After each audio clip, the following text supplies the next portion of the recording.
कुर्मियों का नव वर्ष का शुरुआत आखान यात्रा यानी हार पुनः से होता है। कुर्मी समाज में कहावत है कि 12 मासे 13 पर्व, अर्थात महीने में 1-2 पर्व अवश्य हैं। कुर्मी जाति का अपना पंजिका है जिसमें दिन, मास, साल सब कुछ है। दुख की बात है कि इस कुर्मी जाति आर्य लोगों के बहकाव में आके आर्य संस्कृति की ओर जाने लगे हैं और अपना काफ़ी सांस्कृतिक संपदा रहते हुए भी आर्य संस्कृति के लिए भीख मांग रहे हैं। कुर्मी लोग जानते ही नहीं कि कुर्मी की संस्कृति से आर्य संस्कृति का जन्म हुआ है। कुर्मी ऑस्ट्रिक जाति परिवार के लोग हैं और भारत के द्रविड़ और ऑस्ट्रिक जाति का कुल 2/3 संस्कृति लेके आर्य संस्कृति का गठन हुआ है। यह भारत के सभी इतिहास का विद्वानों ने स्वीकार किए हैं। मैं इसलिए कह रही हूँ कि कुर्मियों का सब कुछ रहते हुए भी यह लोग दूसरों से भीख मांग रहे हैं।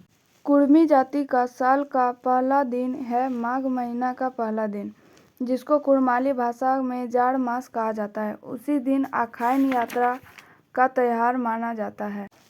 इस यात्रा शब्द में ही इस त्योहार का अर्थ छिपा हुआ है। यात्रा अर्थात आगे चलने की शुरुआत, साल भर के लिए कृषि तथा अन्य सभी कर्म करने का प्रारंभ।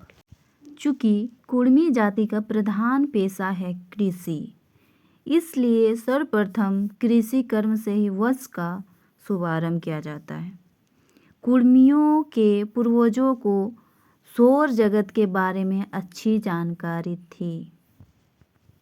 वे लोग जानते थे कि पृथ्वी मकर रेखा छोड़ के कर्क रेखा में प्रवेश कर रही है और धीरे धीरे सूर्य की ओर अग्रसर हो रहा है, और उसी दिन वर्ष का प्रथम दिन धार्य किए।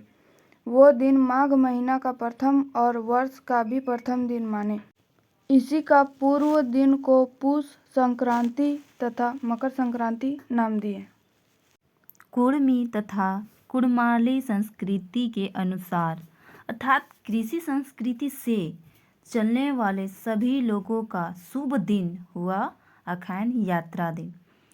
उसी दिन कृषक संप्रदाय अढ़ाई पाक हार चला के वर्ष का कृषि कार्य शुभारंभ करने का त्यौहार को आखान यात्रा नाम रखा गया है। अढ़ाई पाक हार जोतने के बाद गोबर को भी अढ़ाई कोदाल काटने का नियम है।